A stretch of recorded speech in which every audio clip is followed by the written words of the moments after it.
blue sky, smiling at me, nothing but little blue sky. Do I see, do, bluebird singing a song, nothing but little bluebird all day long.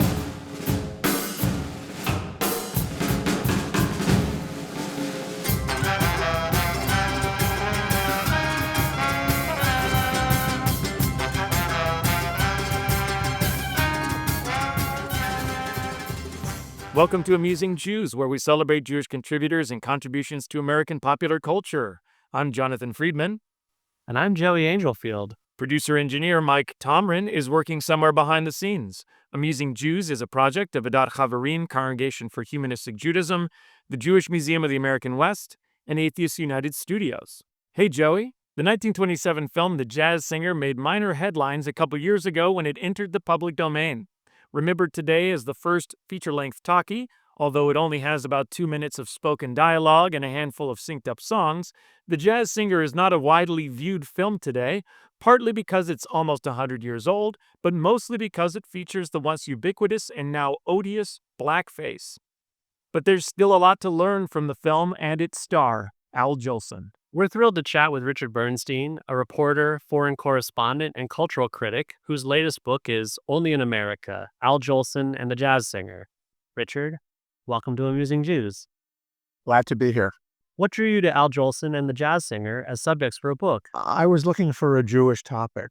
I've always thought it was a little bit weird in my life that I'm the son of a native Yiddish speaker born in the Pale of Settlement, and that I don't speak Yiddish, but I do speak Chinese, and spent many years of my life in Asia and wrote a lot about Asia, including several books. So before it was too late, I wanted to, I guess, sort of both make a departure and to engage in a kind of homecoming to the Jewish tradition, which has always been very important to me. I don't even remember exactly how I came across the Jazz Singer. Of course, I've always known about it because it was the first talkie. But I discovered almost by accident that it was very popular around the country. That it was a crossover movie in 1927, a time of rampant anti-Semitism in America. The Henry Ford's Dearborn Independent was the second largest circulation newspaper in the country, virulently anti-Semitic, and yet it played in Peoria, to coin a phrase. And that interested me. And I was talking to my publisher about my next book, and I mentioned that to him, that this seems to be an interesting concept. This seems to be a moment, a cultural moment, and a moment in Jewish American history when Jewish topics, scenes of the synagogue, Joseph Rosenblatt, the cantor, singing a Yiddish folk song for almost 3 minutes on the stage. And it was a tremendous success all across the country and with all kinds of people, including the African-American press, loved this movie. I read every word in the African-American press about the Jazz Singer and about Al Jolson. They were huge fans of this movie. So I thought, okay, this is a good topic, and my publisher agreed, and here we are. You note how the Jazz Singer's plot mirrored generational tensions and transitions of both Al Jolson, the immigrant son of a cantor, and the Warner Brothers who produced the film. Why did the movie and the play it's based on become so popular, maybe despite its Jewish subject matter? I think the short answer to that question is that it marked the moment when the immigrant story became the American story. We're talking about the end of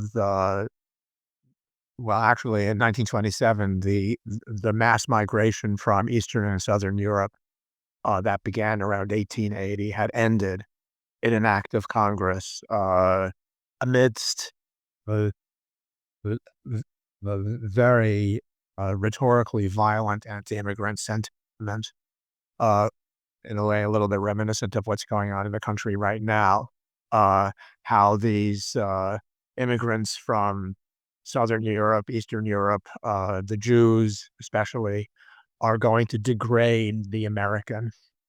There were books, very popular, very influential books being written around, the teen years and in the early 1920s that led Congress in 1924 to basically stop immigration. Uh, so, but the immigration had happened. Millions of immigrants had come to America, and now the second generation has been born, and they want to be American, and they conflict in many instances with the older generation that wanted to maintain the traditions of the old country, whether they were Italian or Greek, or Polish or Russian or whatever.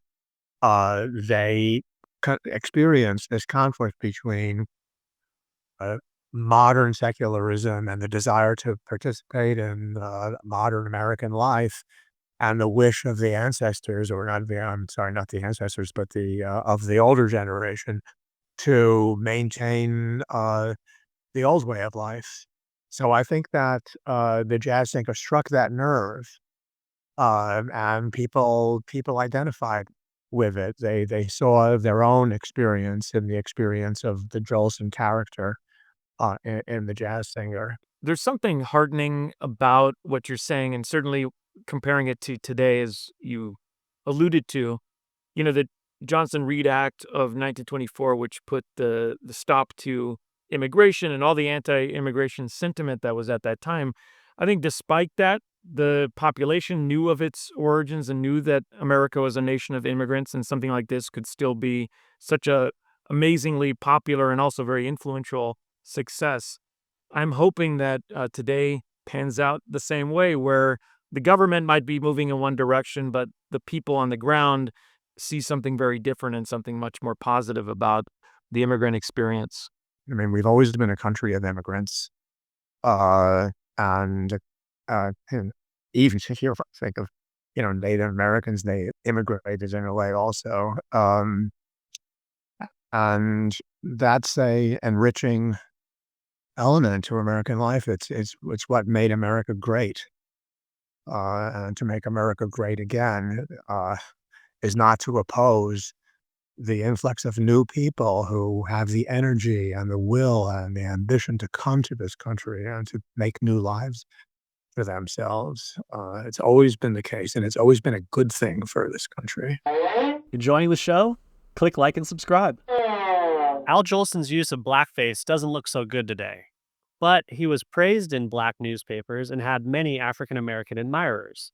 Why was that? Well, I mean, there are several factors here. I mean, the main one is that the past is a foreign country. We can't impose the values and attitudes that we have today on 100 years ago. When people raise the issue in a very negative way about, why would I bother to write a book about this guy who performed in a way that was so demeaning and insulting to black people? I say, of course, I understand totally that blackface is demeaning and insulting to black people, but weirdly, it wasn't in the teen years, 1920s, and when the Jolson, when the jazz singer came out. And in fact, the ethnic caricature was a whole different order in those days. It was, and every vaudeville show had its ethnic comedians. There was the funny Chinaman who didn't speak English well. There was the Jew, the kind of hangdog Jew with his Yiddish accent, sometimes played by a Jew, more often not played by a Jew. There was what was called Dutch, which is a mispronunciation of Deutsch, meaning German. And it was pretty raw for many, many years. But it was also a staple of vaudeville, and people kind of took it in stride. They were much more sensitive, and I don't think it's a bad thing that we're more sensitive, but we can't kind of read our current sensitivities back into that time. And the third factor is that when it comes to race, Jolson was extremely progressive for his time. He had many black performers were his friends.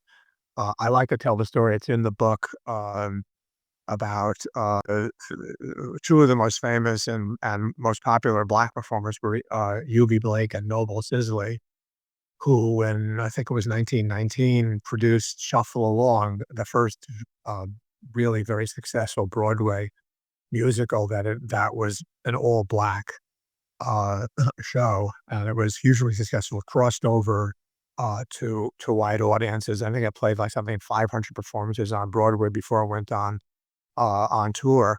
U.B. Blake and Noble says they were in Hartford, Connecticut. They did a two-man show independently of, this is not part of Shuffle Along, but they did a two-man show, and they traveled the country doing this two-man show. And they were in Hartford, Connecticut, and they were refused service in a restaurant, which, quote unquote, doesn't serve colored people. And Jolson was in Hartford for his own, doing one of his own musicals that was also touring. And he read about it in the Hartford Courant, and he was outraged. And he found out where Blake and Sisley were staying, and remember, this is the biggest star in America. Very conspicuously calls them up and invites them to dinner and takes them out to dinner to express his solidarity with them and his outrage that they were the victims of racism. Jolson wasn't always a very likable guy. I'm not Jolson's publicity agent, I'm his biographer. But in this area, he was way ahead of his time, and I think black people understood that, and they appreciated him for it. So all of those factors. He used to go up to Harlem, to go to the Cotton Club and other shows. When Florence Mills was in Shuffle Along, and was a huge star, singer, dancer, and a very active civil rights activist. She died very early. I think she was 31 when she died in the late 20s. Jolson led a chorus of 200 people and sang a solo at her funeral at one of the big churches in uptown Manhattan in Harlem. People knew about that stuff, and they appreciated him for it. But many prominent black performers, when Jolson died in 1951, many black performers went to his funeral. So there was a bond. There was a bond there, and yeah. And again, you can read because of digitized newspapers now, you can read every word, searchable and digitized. You can read every word about Jolson in the black press. I did. I literally read every word, and you won't find a single word of irritation or annoyance or no objections whatsoever to the fact that he performed in blackface. In fact, it seems they wrote a lot about blackface, not a topic that they ignored. But they took it, in Jolson's case, they took it as a kind of friendly emulation, as a kind of identification with blackness. Again, it's strange given today's world and given today's environment and given today's standards, but it was the case 100 and more years ago. Certainly, the reputation of Jolson is that he humanized blackface in a way that many other performers didn't. And it was sort of a welcomed treatment of the trope. If it's going to stick around as a trope, might as well make it the most warm and, again, humanizing version of that unfortunate stage caricature. I'm reminded also that Eddie Cantor, who also did a lot of blackface, was very prominent and famous for doing so. He was essentially the reason why Sammy Davis Jr. wound up converting to Judaism. So, this idea of blackface being a complete turnoff, Of course it is today, but historically, like you're saying, there's a lot of nuance there. My purpose is not to, to make judgments about it. I lay it out in the book. I lay out the current academic fashion and its view of blackface as a way, the popular notion in the academic world now is to see it as a way by which Jews uh, claimed whiteness for themselves. That's the standard interpretation today. I actually think it was really much more a matter of a kind of sympathetic identification than, uh, when Paul Robeson, who also actually played in Shuffle Along, every concert that he did, he sang a Yiddish song ending in Yiskadal the Yiskadash. Gadol ve'yiskadosh shamei rabo.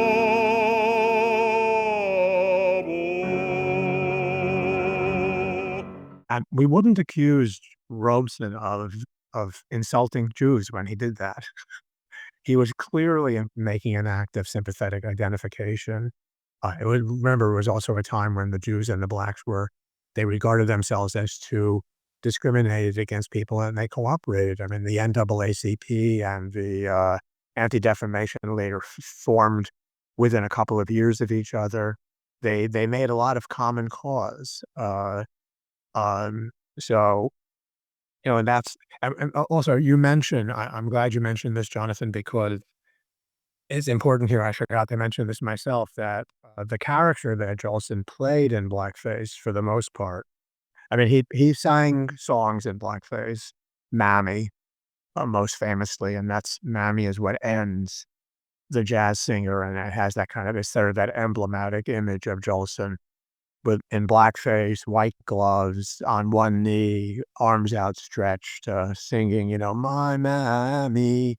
But for years, when he was mostly doing Broadway musicals for the Schubert organization, he performed the same character in 4 different musicals, a guy named Gus.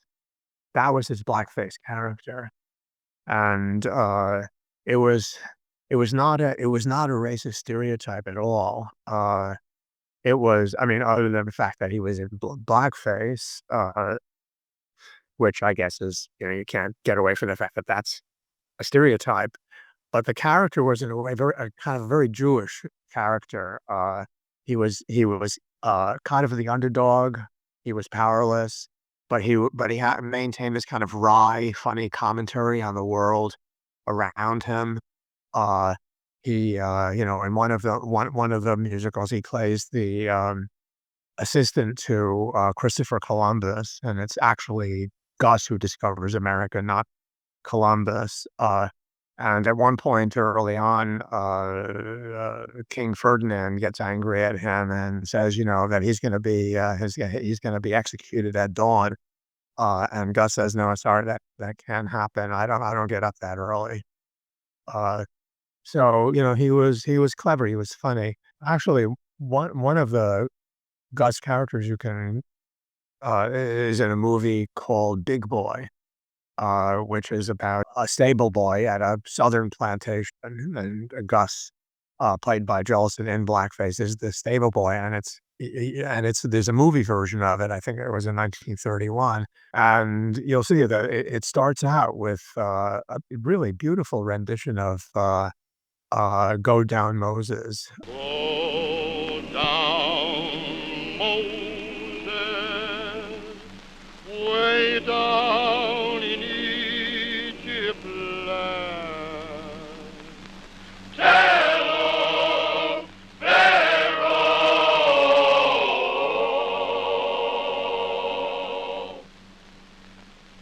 to let my people go. Jolson leading a group of black performers who were black. I mean, they were not blackface performers, saying this really very stirring rendition of Go Down Moses. It's just after the Civil War, so emancipation has taken place. But, the plantation is still going on. And after the performance of Go Down Moses, which was meaningful to me because during, growing up at our Passover Seders, we always used to sing Go Down Moses to identify ourselves with the Black struggle for civil rights. Uh, and so I took it in the same way, and that's what it was intended to represent in the movie.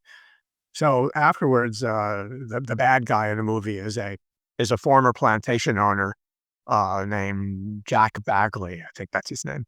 And Bagley comes along and he starts ordering, one of the black characters to do stuff for him, shine his shoes and stuff, whatever. And the Jolson character, Gus, says, "You don't have to do any of that stuff. We're free now. We're as good as anybody." So he's reminding, his black co-worker of that. So he's not a slave. He's a free man. And so Bagley's purpose is to abduct the daughter of the owners of the plantation, which he does. He gets her on a horse and rides off with her. And Gus, the stable boy, jumps on a horse and rescues the white girl from the white guy. And think about what an inversion that is from the standard portrayal of the oversexed black man who seeks to ravish the white girl. Here's a white guy playing a black guy who's rescuing the white girl from the white guy. So the whole character Gus he's not simple to identify in that sense. I mean, again, he's not a racial stereotype, and he's not insulting. But he's always the shrewdest and smartest character on the stage. You write about how the play upon which The Jazz Singer is based, which was loosely derived from Jolson's life, ended differently than the movie version. Specifically, you argue that the film's ending robbed the story of its moral urgency. Could you explain? The movie really is based on Jolson's life. It was written by a guy who saw Samson Rafelson, who saw Jolson in one of his musical performances and went backstage to talk to him. And Jolson sort of told him his life story about how his father wanted him to be a cantor. He wanted to be a jazz singer. Jazz, not exactly the way we think of jazz today, but, popular singer. And his father, he never broke with his father the way it happened in the movie. But the father was deeply upset and disappointed that his son with this enormous talent didn't become a cantor after, all these generations of Jolsons had been cantors. Lithuania. Which is where Jolson was born. He came to America when he was 9 years old. Yiddish-speaking kid who 16 years later is the most highly paid and most popular entertainer in the country, which is what explains the title, by the way, only in America. Rafelson wrote a short story called Day of Atonement, in which he lays out the basic plot. The young man, Jakey Rabinowitz, has his big opportunity on Broadway coming up, but it's on Yom Kippur. It's on Erev Yom Kippur, and his father is on his deathbed, and his mother and his father are begging him to sing the Kol Nidre in the father's place. And at the same time, the Broadway producer is telling him, if you do that, you're ruined. Your career as a popular entertainer is over before it even begins. So Jolson, here's the immigrant dilemma kind of crystallized in this one instance where he has to decide: does he remain true to his parents and reestablish his relationship with his father, which had been broken for many years, or does he follow his own career? I think in reality, most young Jewish guys, if faced with such a situation, would have followed their own career. Uh, but Jolson, after a lot of agonizing, decides to sing um, the Kol Nidre and restore his relationship with his father and restore his connections with the past. Uh, so that's and so Jolson makes a very clear moral choice. And then, he gets away with it sort of by accident because the producer of the show comes down to see him and he sees, he's very moved by the performance in Kol Nidre, and he goes to a payphone and calls up somebody who's dealing with the show and says, put Jack Robin, Jakey Rabinu has changed his name to Jack Robin. Put Jack Robin back up on the billboard. I've just seen the greatest jazz singer in the world. Uh, but Jolson doesn't know that. Uh, so in the movie version, the stage version in which George Jessel played the Rabinowitz character, Samson Ravelson, sorry, it's a little bit complicated story. Samson Ravelson wrote a theatrical version, not a musical version, but a theatrical version. It was successful, played something like 3 years, both on Broadway and touring around the country. Uh, in the stage version, the curtain falls with Jolson singing the Kol Nidre, and it's left ambiguous. You don't know whether this decision that he makes is going to ruin his career or not. In the movie version, the original screenplay ended in the same way. There's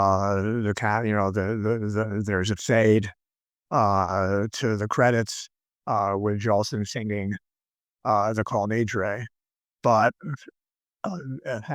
they added they didn't follow the original screenplay. The producers, the directors added the scene where Jolson is at the theater.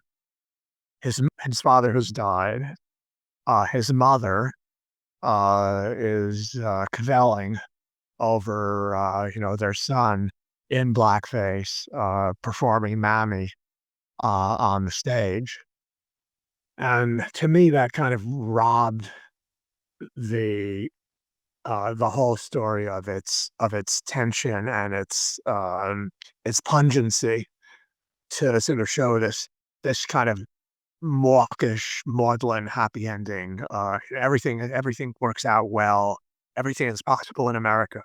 There were 3 filmed remakes of The Jazz Singer, one in 1952 with Danny Thomas, one made for TV in 1959 with Jerry Lewis, and another in 1980 with Neil Diamond.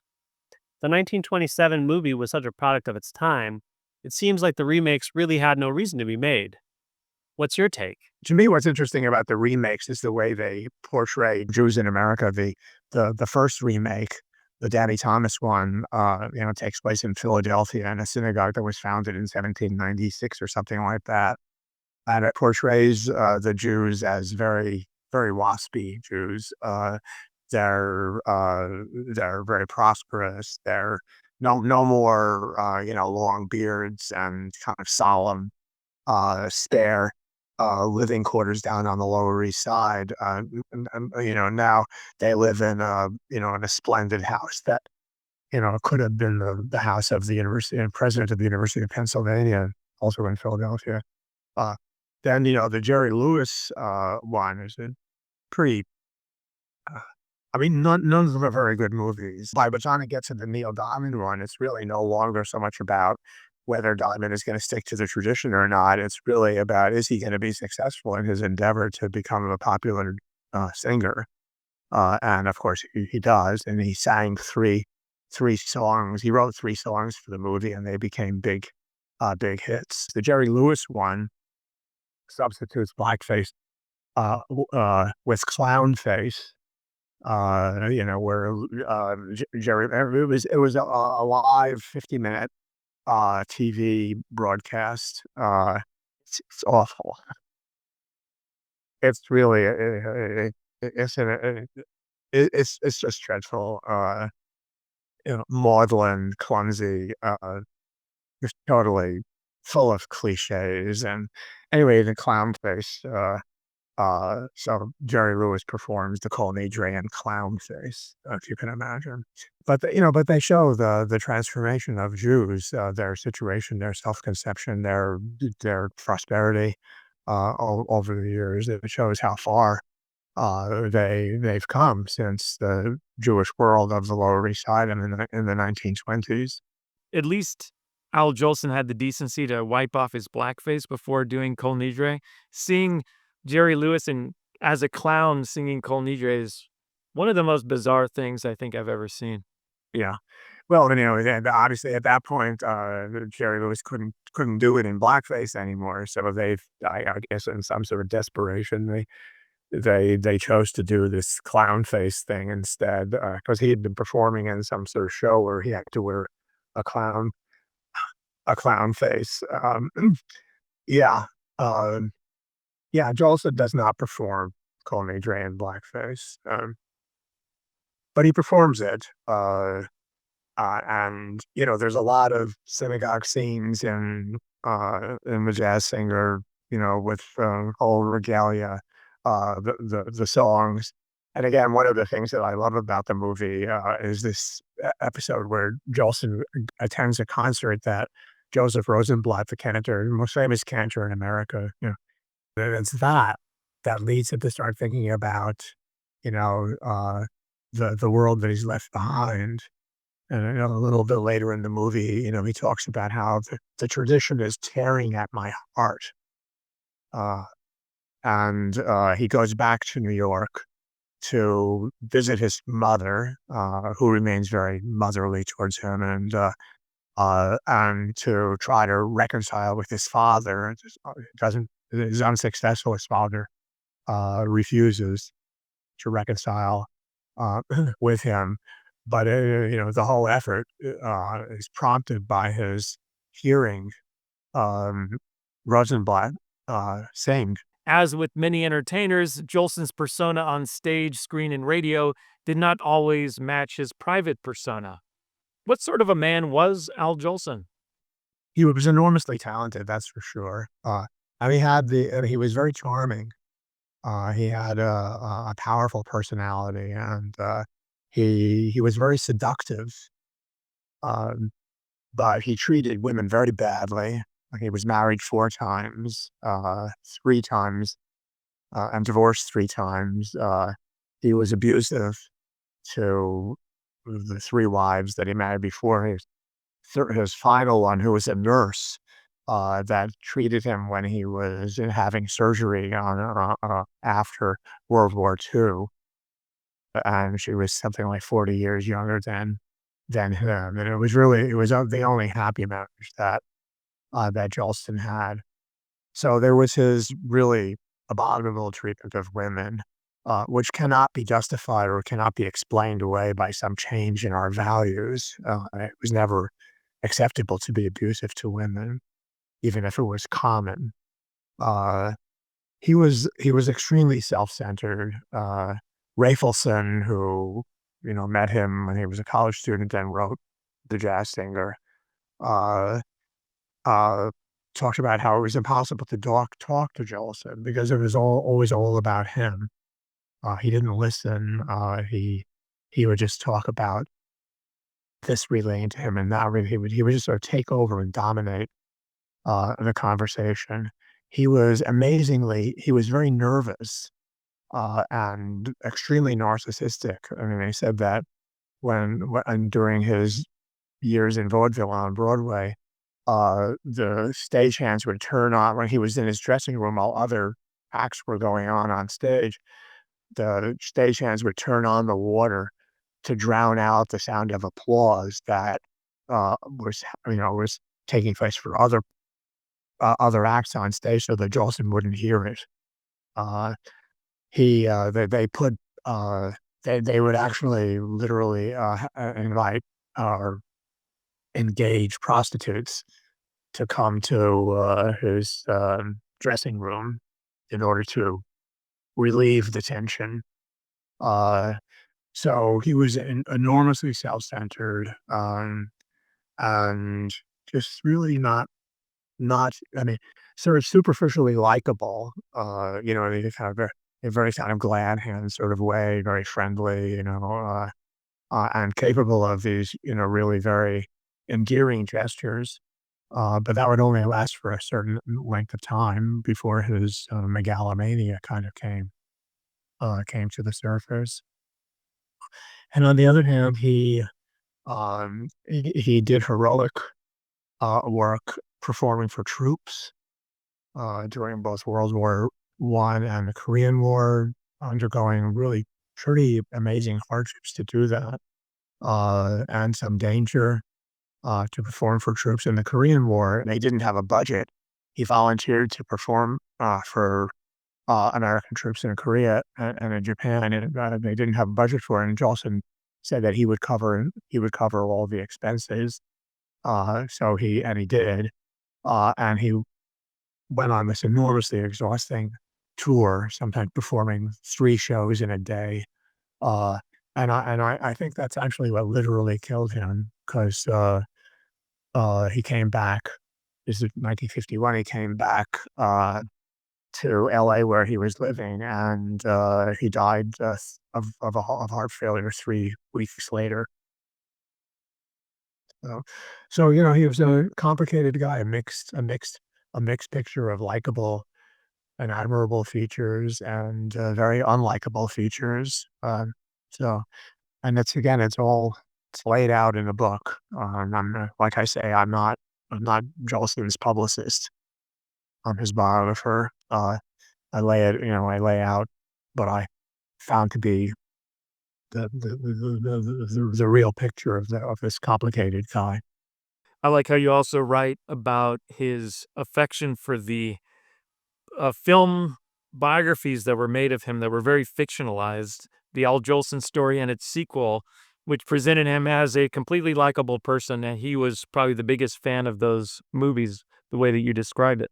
He wanted to play himself in the Al Jolson story. And this is at a time when he was fading from public view. He was mostly just doing, sort of old timer radio shows, singing the old songs with, Jack Benny and Milton Berle and people like that, George Jessel. Um, and uh, I mean, he finally accepted that he was too old to play himself, as a young man, and he agreed to allow a stand-in. But it's Jolson who's singing, and the guy who plays Jolson, it is just is lip syncing. It's pretty effective, actually. You really almost couldn't tell. And the songs are good, because it's Jolson. He was pretty amazing as a performer.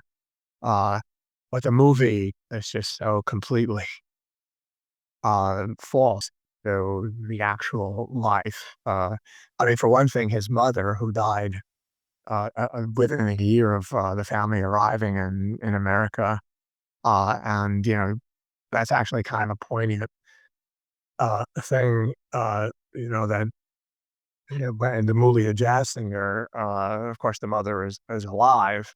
Jolson has an almost embarrassingly Oedipal relationship with her in the movie, and then at the end, she's there in the audience applauding when he's singing in the final scene when he sings that famous version of Mammy.